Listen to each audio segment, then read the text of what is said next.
तो उनको ऐसी तस्वीरें दिखाई गई जैसे गोंडा में अधिकारी बाढ़ को लेकर बड़े गंभीर हों, लेकिन है नहीं।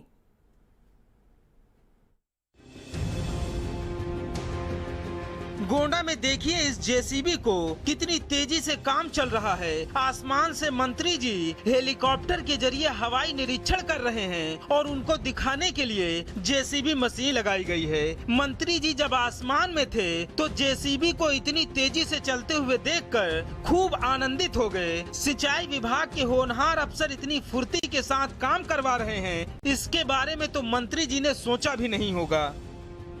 आसमान में जैसे ही मंत्री जी का हेलीकॉप्टर गड़गड़ाया तो अफसर दौड़ते भागते पसीना बहाते हुए नदी की कटान रोकने पहुंच गए और इतनी तेजी से जेसीबी चलवाई कि मंत्री जी भी दंग रह गए। जेसीबी रुकने का नाम ही नहीं ले रही थी। ड्राइवर को पहले से ही बता दिया गया था कि मंत्री जी आसमान में हवाई सर्वे करने वाले हैं, इसलिए जेसीबी को इतनी तेजी से चलाना है कि मंत्री जी देखकर ही खुश हो जाएं। ड्राइवर भी समझ चुका था कि काम को कैसे अंजाम देना है। फिर क्या था, जेसीबी का अगला हिस्सा जमीन को छू भी नहीं पाया।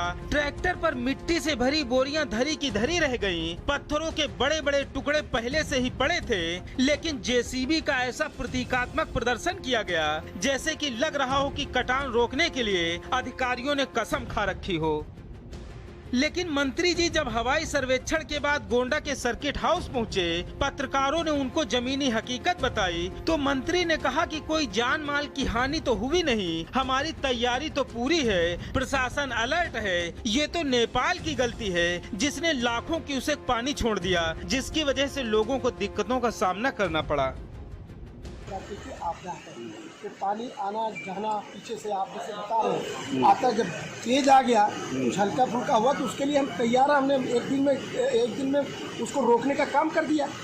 अब कोई जान माल की हानि तो हुई नहीं, मगर फिर भी हमारा पूरा प्रशासन अलर्ट। एक जगह जो अभी जहाँ से हम लोग होके आए हैं, तटबंध प्रभावित हुआ है, टूटन हुई है उसमें थोड़ा सा, लेकिन उससे कहीं जन और धन की कहीं नुकसान अभी नहीं हुआ है। ऊपर वाले की कृपा है, हमारे अधिकारी बहुत तत्परता के साथ सब लोग लगे हैं।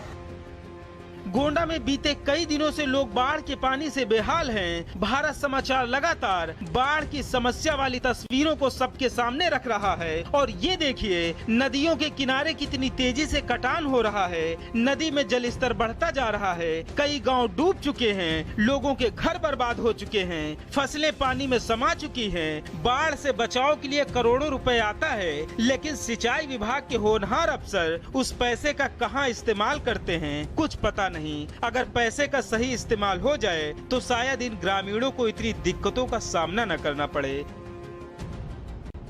गोंडा से भारत समाचार के लिए राजेश तिवारी की रिपोर्ट।